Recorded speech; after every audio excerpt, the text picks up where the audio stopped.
ఏమంటారు ఇప్పుడు? ఎవరు గెలిచారు లోపల? ఎవరిని గెలిచారు? ఎవరు కలవలే అన్న. మాకు కొంతమంది మా టీము బట్టి సార్ దగ్గర పోయారు. తూతు మంత్రంగానే జరుగుతుంది అది. అందరు అన్న సానుభూతి ఎప్పుడు లేదన్న, సానుభూతి ఎప్పుడు ఉంది. మా ఎమ్మెల్యే నేను 10 సార్లు కలిసిన. మా ఎమ్మెల్యే అనిరుద్ రెడ్డి గారిని గెలిపించుకోవడానికి నేను 70,000 ఖర్చు పెట్టిన. మా అనిరుద్ రెడ్డిని 3 సార్లు 4 సార్లు 5 సార్లు కలిసిన. సీఎం గారికి చెప్పినాం, సానుకూలంగానే స్పందిస్తుండ అంటుండు. ఏది నీ సానుకూలత? నువ్వు ఏబిఎన్ ఛానల్ పోయి కూర్చున్నావు అని ఆగన్నా. నువ్వు ఏబిఎన్ ఛానల్ పోయి కూర్చున్నావు. వాడు కూర్చొని నీకు బొక్క ఇస్తే నువ్వు లేచి తీసుకుంటున్నావు. నువ్వు ఎవరికి తక్కువ వ్యవహరిస్తున్నావు? ఇప్పుడు ఇస్తే లేకపోతే లేదా జాబు? నువ్వు తెలంగాణ ఆత్మగౌరవం ఏడుంచినావు. నీకోసం నేను గెలిపానికే కాలేజీకి కొట్లాడింది. మైపాల్ యాదవ్ కొట్లాడిండు, మనతో వెలుగు రగన్న కొట్లాడిండు. నువ్వు వాళ్ళకి ఎందుకు ఇంటర్వ్యూ?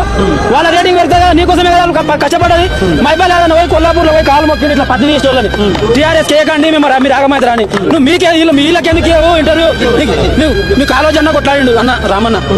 నువ్వు వీళ్ళకి ఎందుకు ఇంటర్వ్యూ? నువ్వు ఆంధ్ర వాడికో ఇంటర్వ్యూ ఇస్తావు, గంట సేపు మాట్లాడతావు, జియో ఫార్ట్స్ గురించి ఒక మాట మాట్లాడవు. ఆ రోజు నువ్వు గెలవనప్పుడు అధికారంలోకి వస్తే ఖచ్చితంగా రద్దు చేస్తామన్నా. మేము కష్టపడడం, ఫ్యామిలీని వదులుకొని కష్టపడడం. నైట్ 1 గంటకు 12 గంటల వరకు ఇంటికి చేరుకోలేదన్నా. కష్టపడి గ్రామాలలో పనిచేసినాము. నీ 6 గ్యారెంటీలు చూసి ఎవరు ఓటేలే సార్. నన్ను గుర్తుపెట్టుకొని మీరు నన్ను ఏమన్నా చేయొచ్చు, నాకేం బాధ లేదు. ఈ నోటిఫికేషన్ తర్వాత నాకు నెక్స్ట్ నోటిఫికేషన్ ఛాన్స్ లేదు.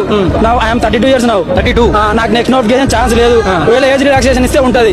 నాకు దొంగ సర్టిఫికేట్ పెట్టుకొని జాబ్ కొట్టాల్సిన అవసరం లేదు. పోలీసు జాబ్ కొడితే ఆ డ్రెస్ గర్వించాలన్న విధంగా నేను కష్టపడి ప్రాక్టీస్ చేసిన గ్రౌండ్.